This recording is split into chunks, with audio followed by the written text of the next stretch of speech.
This is Chris Kell with just a short walkthrough of how to read our Peak Fitness small group 2-day template. Now, our 2-day template is really for beginners in our bone builders class. These are clients that are working out 2 days a week, so things are going to be a little bit more basic in terms of the setup and really focusing on fundamentals. All right, and really with this, the main thing to look at is that we're going to spend a longer time or a longer portion of the session warm up. Generally, these are going to be people that come to us with, that haven't worked out in a while, that have knee, lower back, just hip issues, whatever it may be. So we're going to spend a little bit more time actually rolling, stretching, and just doing things that, we might expect our clients to just do sort of on their own otherwise. Now, with the foam rolling, this is the first thing that we're going to do. We are actually going to foam roll with our clients because we want them to do this. A lot of them, are going to not have, any idea how to do this in the beginning. So this is something that we're going to lead the class through, right? And this is going to be one minute per area, okay? And you notice like the quad, for example, left and right. We'll spend 30 seconds on each quad. So that would actually, in reality, be about a minute in total. Then we'll move over to the armpits and the upper back with the roller. Then we're going to take our tennis ball. We'll do the foot, calf, and hip, followed by a short session with the peanut. From there, we go into activation. Okay, and these are drills primarily just simple things: glute bridge, plank, side lying abduction, leg lowering, cobra, bird dog. We'll review these, but once again, we just do each one for 10 seconds. The goal is to just get the client to turn their muscles on, and again, we're just going to repeat the circuit, these things back to back 3 times, and then we finish with our dynamic warm-up. Now, based upon this, we're going to set a clock for 10 minutes, do each drill for 20 to 30 seconds. We really want to focus on proper form, leading people through and with slow and controlled motion. So if you need to take a little bit longer with a particular drill or people don't understand, that is perfectly fine.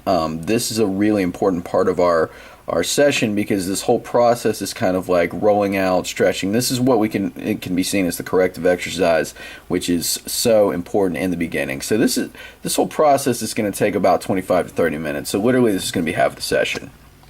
All right, now and what that means is that this session is going to amount really to a 30-minute training session. Okay, so with that said, things are going to be pretty tight. So what we've got here is a power section where we just do 3 sets of 5 reps for just a basic drill. So we have an upper body power exercise, a lower body power exercise, and an anterior core, meaning the front of the abs here. With this, we have a medicine ball slam, a speed ladder toe tap, and a plank, just as an example. And because this is a 3-week template, we're going to do this for 3 weeks. What I like to do is, I'll list the initial exercise, and then I'll have, our coaches fill in just the different variations that we could possibly use. So maybe, instead of a medicine ball slam in week 2, we do or instead of a standing slam, we do one on the knees, or, we do maybe a slam with a blue medicine ball versus a Dynamax. Really the different subtle variations are things that we can use to just kind of keep things rolling and keep things interesting. Same with the speed ladder. We have speed ladder toe taps as the written-in exercise, but you can certainly do lateral toe taps through the speed ladder, icky shuffles, really anything that reproduces kind of the same effect. With the plank, we're going to keep that pretty similar. If you want to progress it, if the client is able to, for example, march in place or, do arm movement or whatever it is, that's perfectly fine. But the key thing here, again, is set your clock for 8 minutes. If the clients don't get through 3 rounds of that in 8 minutes, that's perfectly fine. Simply move to the next section. Afterwards, we have what are called our main lifts. Okay, and these are going to be the lifts that are most important. These are the ones that we want to try to make progressively more difficult throughout the month, and we want our clients to log as well. So maybe if they got 6 reps on a bench in week 1, you would say, okay, so that's progressive resistance. We want to maybe get 8 reps or move down to a smaller box or the floor, whatever it may be. So in this example, we have an upper body push, a lower body pull, and a lateral core. So for a push-up is an upper body pushing exercise because the arms are pushing away from my body. The lower body exercise is a dumbbell sumo deadlift, and finally the lateral core is just working the side of the abs. That's a side plank hold. And with this, instead of saying variations per week, we're going to list levels. So we would have a beginner, an intermediate, and an advanced progression. If the client can do a glute bridge with proper form, they feel their butt. We know that they can then move to maybe a deadlift using a lighter kettlebell. If that's easy, we can move to a dumbbell deadlift. But once again, these are beginners. We're teaching proper form, so we really want to move slow with it, and make sure that is kind of paramount.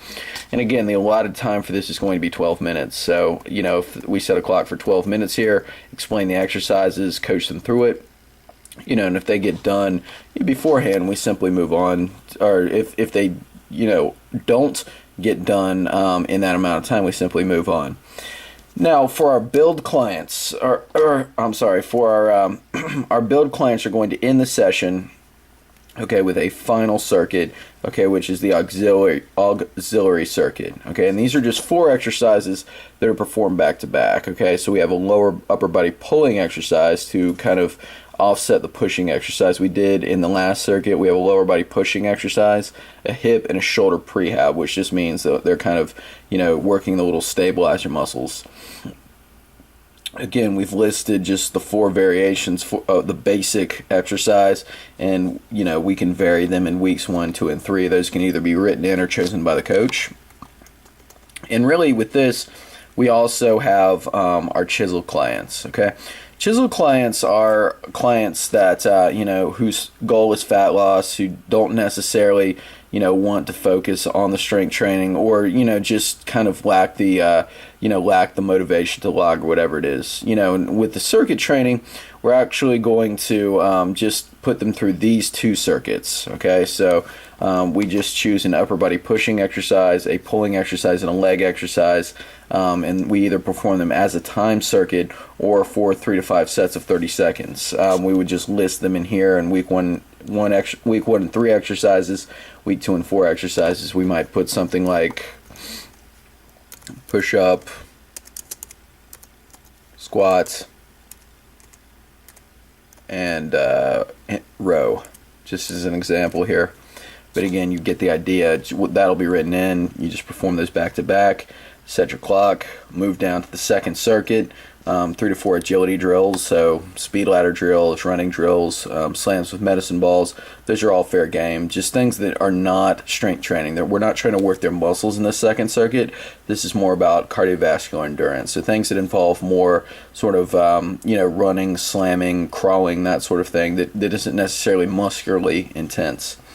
When we finish this with both groups, we end with what is called a 10-to-1 circuit, and this is, just a finisher. The format that we've chosen here is 10-to-1, and this is listed on our conditioning board, but basically what this amounts to is that we are, you choose exercises that are going to be listed on our conditioning board, which are just the basic exercises for different levels of client. You would choose level 1 conditioning exercises. You would choose maybe 3 to 4 and have the client perform them, in a 10-to-1 setup. Usually we're going to program in a 10-to-1, a time circuit or intervals here to end the session.